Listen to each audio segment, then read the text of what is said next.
Behind the gates of the Ottoman palace, a child was born, one who would shake the world. His name, Muhammad bin Murad, later known as Al-Fatih, the conqueror of Constantinople.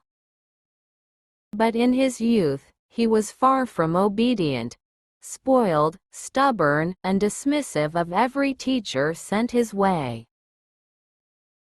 Sultan Murad II, his father, grew restless. He knew that without knowledge and discipline, no throne could be secured, no city conquered. Then came an old scholar, Sheikh Ahmad Al-Qurani. He brought no gifts, no praises, only a whip, and a resolute heart. The Sultan handed him the whip. "If my son disobeys," he said, "strike him, for the sake of this Ummah's future." On the first day, young Muhammad challenged him. He laughed, mocked, and tested the limits of the scholar's patience. That was when the whip landed on his back. The first strike, not to hurt, but to awaken a sleeping soul. Muhammad fell silent. For the first time, he felt shame, respect, and a fear that taught. Days passed, and the prince changed. He began to read, to ask, and to listen, with eyes now burning with curiosity. Fiqh, military strategy, languages, and Quranic exegesis. He devoured it all with new passion. That strike had opened the door of his intellect.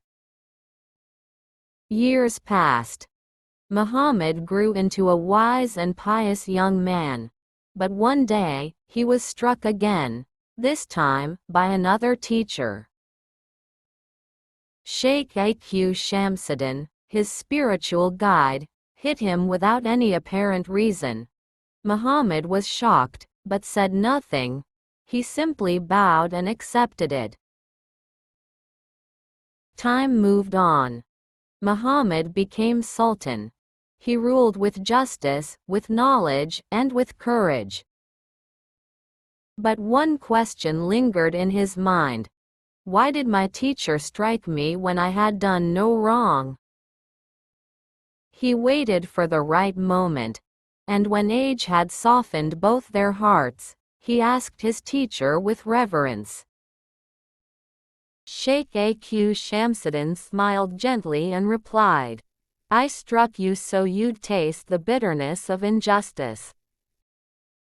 For a ruler must know the pain of the oppressed," he said, "so that you may never become a tyrant to your people."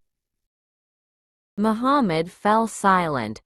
That strike, long buried in memory, now glowed like a lantern within his soul.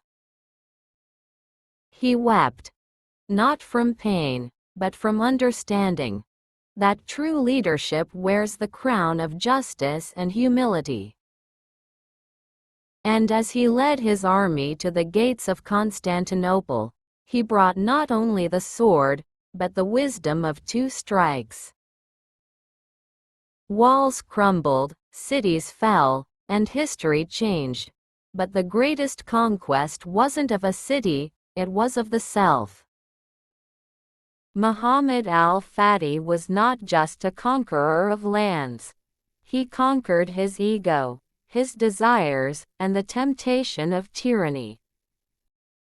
And those 2 strikes, once stinging and silent, became 2 lights that guided his path through history.